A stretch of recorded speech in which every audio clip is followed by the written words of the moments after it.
Li paytextê Tirkiye Enqere operasyona Efrînê ne tenê ji aliyê berpirs û rayedarên hikûmetê û siyasetmedaran ve tê şopandin.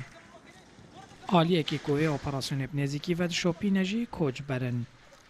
Di demekê de ku Serokwezîrê Tirkiye dibêje yek ji armancên operasyonê vegerandina koçber û penaberan e, endamên vê malbata min bicî dibêjin êdî ji bo me veger tin ne.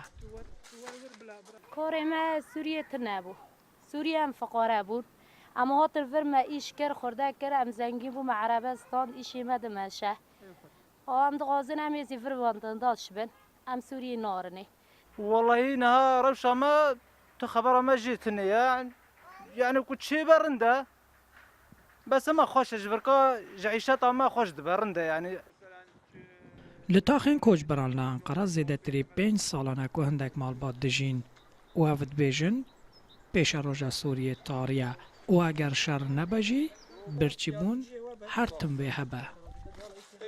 ولا جولة بكت يعني يا راس بين يعني نا أمانة تخاتنا عم نظام كيزا دقيقة مثلا شيء وشيء نبه ها إيشتا مقصد طاول زورة يعني شو نقول تبي عيشة طاول زورة أين عيشة تاخد بي زورة ومثلا بري ممر بري ميسوري ناتشتكي ناكد Li Tirkiye û Bakurê Kurdistanê hejmara koçber û penaberan gehiştiye nêzîkî 3 milyon û nîvan û tenê 192,000 ji wan li kampan dimînin.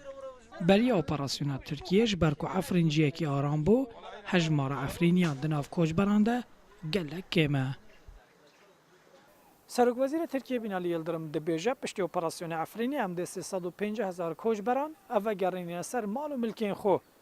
Lêbelê koçber jî dibêjin em amade nîne ku çarenivîsa xwe bi operasyoneke ku encamên vê nediyar girê bidin.